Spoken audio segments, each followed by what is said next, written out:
હાલ દશા માતાની કહાની આ પ્રકારની છે. હિન્દુ ધર્મમાં દશા માતાની પૂજા તથા વ્રત કરવાનું વિધાન છે. માનવામાં આવે છે કે જ્યારે મનુષ્યની દશા ઠીક હોય છે ત્યારે તેના બધા કાર્યો અનુકૂળ હોય છે, પરંતુ જ્યારે પ્રતિકૂળ હોય છે ત્યારે મનુષ્યને ઘણી પરેશાની થાય છે. આ પરેશાનીઓથી મુક્તિ મેળવવા માટે આ વ્રત કરવાનું માનવામાં આવે છે. દશા માતા વ્રતની પ્રામાણિક કથા અનુસાર પ્રાચીન કાળમાં રાજા નળ અને દમયંતી રાણી સુખપૂર્વક રાજ્ય કરતા હતા. તેમના 2 પુત્રો હતા.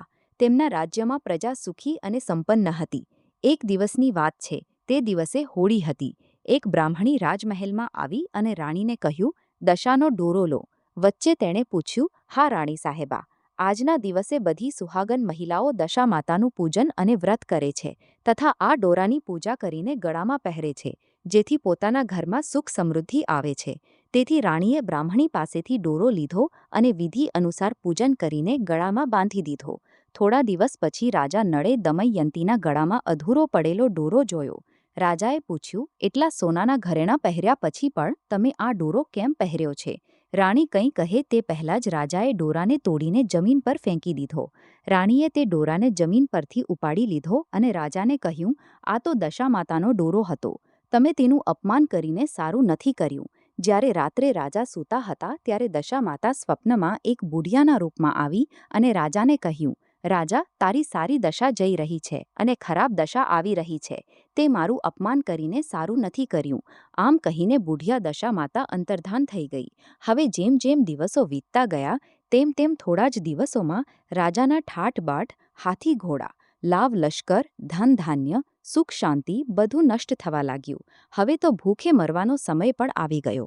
એક દિવસ રાજાએ દમયંતીને કહ્યું, તમે તમારા બંને બાળકોને લઈને માયકે ચાલી જાઓ. રાણીએ કહ્યું, હું તમને છોડીને નહીં જાઉં. જે રીતે તમે રહેશો તે જ રીતે હું પણ તમારી સાથે રહીશ. ત્યારે રાજાએ કહ્યું, આપણા દેશને છોડીને બીજા દેશમાં ચાલો. ત્યાં જે કામ મળશે તે જ કામ કરી લઈશું. આ પ્રકારે નળ દમયંતી પોતાના દેશને છોડીને ચાલ્યા. ચાલતા ચાલતા રસ્તામાં ભીલ રાજાનો મહેલ દેખાયો. ત્યાં રાજાએ પોતાના બંને બાળકોને અમાનત તરીકે છોડી દીધા. આગળ ચાલ્યા તો રસ્તામાં રાજાના મિત્રનું ગામ આવ્યું. રાજાએ રાણીને કહ્યું, ચાલો આપણા મિત્રના ઘરે ચાલીએ. મિત્રના ઘરે પહોંચતા તેમનું ખૂબ આદર સત્કાર થયું અને પકવાન બનાવીને ભોજન કરાવ્યું. મિત્રે પોતાના શયનકક્ષમાં સુવાડ્યા. તે જ ઓરડામાં મોરની આકૃતિની ખૂંટી પર મિત્રની પત્નીનો હાર ટંગાયેલો હતો. મધ્યરાત્રિએ રાણીની નીંદ ખુલી તો તેણે જોયું કે તે નિર્જીવ ખૂંટી હારને ગળી રહી છે. આ જોઈને તેણે તુરત રાજાને જગાડીને બતાવ્યું અને બંનેએ વિચાર્યું કે સવાર થતાં મિત્ર પૂછે તો શું જવાબ આપીશું. હવે અહીંથી આ જ સમયે ચાલી જવું જોઈએ. રાજા રાણી બંને રાત્રે જ ત્યાંથી ચાલ્યા ગયા. સવાર થતાં મિત્રની પત્નીએ ખૂંટી પર પોતાનો હાર જોયો. હાર ત્યાં નહોતો. ત્યારે તેણે પોતાના પતિને કહ્યું, તમારા મિત્ર કેવા છે જે મારો હાર ચોરીને રાત્રે જ ભાગી ગયા? મિત્રે પોતાની પત્નીને સમજાવ્યું કે મારો મિત્ર કદાપી આવું નહીં કરી શકે. ધીરજ રાખો, કૃપા કરીને તેને ચોર ન કહો. આગળ ચાલતા રાજા નળની બહેનનું ગામ આવ્યું. રાજાએ બહેનના ઘરે ખબર પહોંચાડી કે તમારા ભાઈ ભોજાઈ આવ્યા છે. ખબર આપનારને બહેને પૂછ્યું, તેમના હાલચાલ કેવા છે? તે બોલ્યો, બંને એકલા છે, પગપાળા જ આવ્યા છે તથા તેઓ દુઃખી હાલમાં છે. આટલી વાત સાંભળીને બહેન થાળીમાં ખાવાનું રોટલી મૂકીને ભૈયા ભાભીને મળવા આવી. રાજાએ તો પોતાના હિસ્સાનું ખાઈ લીધું, પરંતુ રાણીએ જમીનમાં ગાળી દીધું. ચાલતા ચાલતા એક નદી મળી. રાજાએ નદીમાંથી માછલીઓ કાઢીને રાણીને કહ્યું, તમે આ માછલીઓને પૂજો. હું ગામમાંથી ભોજન લઈને આવું છું. ગામના નગર શેઠ બધા લોકોને ભોજન કરાવી રહ્યા હતા. રાજા ગામમાં ગયો અને પરોસા લઈને ત્યાંથી ચાલ્યો તો રસ્તામાં કૂતરાએ ઝપાટો માર્યો તો બધું ભોજન નીચે પડી ગયું. રાજાએ વિચાર્યું કે રાણી વિચારશે કે રાજા તું ભોજન કરીને આવી ગયો અને મારા માટે કંઈ પણ નથી લાવ્યો. ઉધર રાણી માછલીઓ પૂજવા લાગી તો તે બધી માછલીઓ જીવિત થઈને નદીમાં ચાલી ગઈ. રાણી વિચારવા લાગી કે રાજા પૂછશે અને વિચારશે કે બધી માછલીઓ ખાઈ ગઈ. જ્યારે રાજા આવ્યો તો મનમાં જ સમજી ગયો અને ત્યાંથી ચાલ્યા ગયા. ચાલતા ચાલતા રાણીના માયકાનું ગામ આવ્યું. રાજાએ કહ્યું, તમે તમારા માયકે ચાલી જાઓ. રાણી, તમે ત્યાં દાસીનું કોઈ પણ કામ કરી લેજો. હું અહીં જ કોઈ જગ્યાએ નોકર થઈ જઈશ. આ પ્રકારે રાણી મહેલમાં દાસીનું કામ કરવા લાગી અને રાજા તેલીના ઘરે કામ કરવા લાગ્યો. બંનેને કામ કરતા ઘણા દિવસ થઈ ગયા. જ્યારે સારા દિવસોનો દિવસ આવ્યો ત્યારે બધી રાણીઓએ માથું ધોઈને સ્નાન કર્યું હતું. દાસીએ પણ સ્નાન કર્યું. દાસીએ રાણીઓનું માથું વાળ્યું તો રાજમાતાએ કહ્યું, હું પણ તારું માથું વાળું. આમ કહીને રાજમાતા જ્યારે દાસીનું માથું વાળી રહ્યા હતા ત્યારે તેમણે દાસીના માથામાં પદ્મ જોયું. આ જોઈને રાજમાતાની આંખો ભરાઈ આવી અને તેમની આંખોમાંથી આંસુની બૂંદો પડી. આંસુ દાસીની પીઠ પર પડ્યા. દાસીએ પૂછ્યું, આપ કેમ રોવો છો? રાજમાતાએ કહ્યું, તારી જેવી મારી દીકરી છે જેના માથામાં પણ પદ્મ છે. તારા માથામાં પણ પદ્મ છે. આ જોઈને મને તેની યાદ આવી ગઈ. ત્યારે દાસીએ કહ્યું, હું જ આપની દીકરી છું. દશામાતાના કોપથી મારા ખરાબ દિવસો ચાલી રહ્યા છે, તેથી અહીં ચાલી આવી છું. માતાએ કહ્યું, બેટી, તે આ વાત અમારી પાસે કેમ છુપાવી? દાસીએ કહ્યું, માં, હું બધું કહી દેત તો મારા ખરાબ દિવસો નહીં કપાત. આજે હું દશામાતાનું વ્રત કરીશ તથા તેમની પાસે મારી ભૂલની ક્ષમા યાચના કરીશ. હવે રાજમાતાએ દીકરીને પૂછ્યું, આપણા જમાઈ રાજા ક્યાં છે?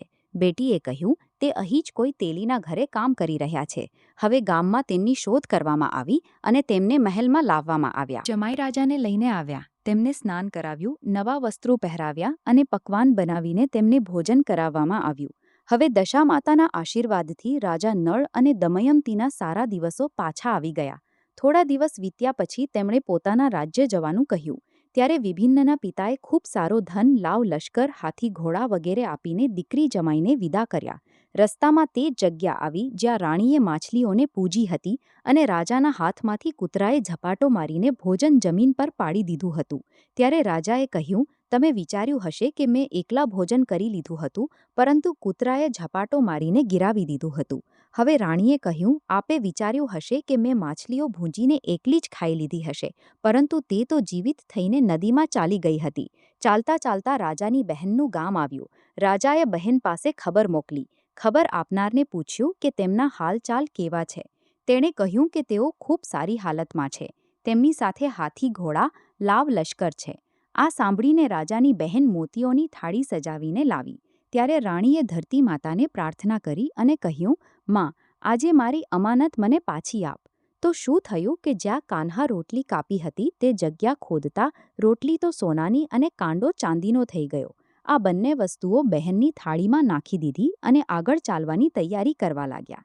ત્યાંથી ચાલીને રાજા પોતાના મિત્રના ઘરે પહોંચ્યા. મિત્રે તેમનું પહેલાંની જેમ ખૂબ આદર, સત્કાર અને સન્માન કર્યું. રાત્રિ વિશ્રામ માટે તે મને તે જ ઓરડામાં સુવાડ્યા. મોરની વાળી ખૂંટીના હાર નીકળી જવાની વાતથી નીંદ ન આવી. અડધી રાતના સમયે તે જ મોરની વાળી ખૂંટી હાર ઉગડવા લાગી તો રાજાએ પોતાના મિત્રને જગાડ્યો તથા રાણીએ મિત્રની પત્નીને જગાડીને બતાવ્યું કે તમારો હાર આણે ઉગડી લીધો હતો. તમે વિચાર્યું હશે કે હાર અમે ચોર્યો છે. બીજા દિવસે પ્રાતઃકાળે નિત્યકર્મથી નિપટીને આગળ ચાલ્યા. ભીલ રાજાના અહીં પહોંચ્યા અને પોતાના પુત્રોને માગ્યા તો ભીલ રાજાએ આપવાની ના પાડી દીધી. ગામના લોકોએ તે બાળકોને ઓળખાવ્યા. નળ દમયંતી પોતાના બાળકોને લઈને પોતાની રાજધાનીની નજીક પહોંચ્યા તો નગરવાસીઓએ લાવ લશ્કર સાથે તેમને આવતા જોયા. બધાએ ખૂબ પ્રસન્ન થઈને તેમનું સ્વાગત કર્યું તથા વાજિંત્રો સાથે તેમને મહેલમાં પહોંચાડ્યા. રાજાનું પહેલાંનું રાજ્ય પાછું મળી ગયું. રાજા નળ દમયંતીએ કહ્યું કે દશામાતાનું પહેલાં જેમ અપમાન કર્યું હતું તેવું કોઈ પર ન કરવું અને પછી જેવી કૃપા કરી તેવી સંપર્ક રાખવો. બોલો દશામાતાની જય.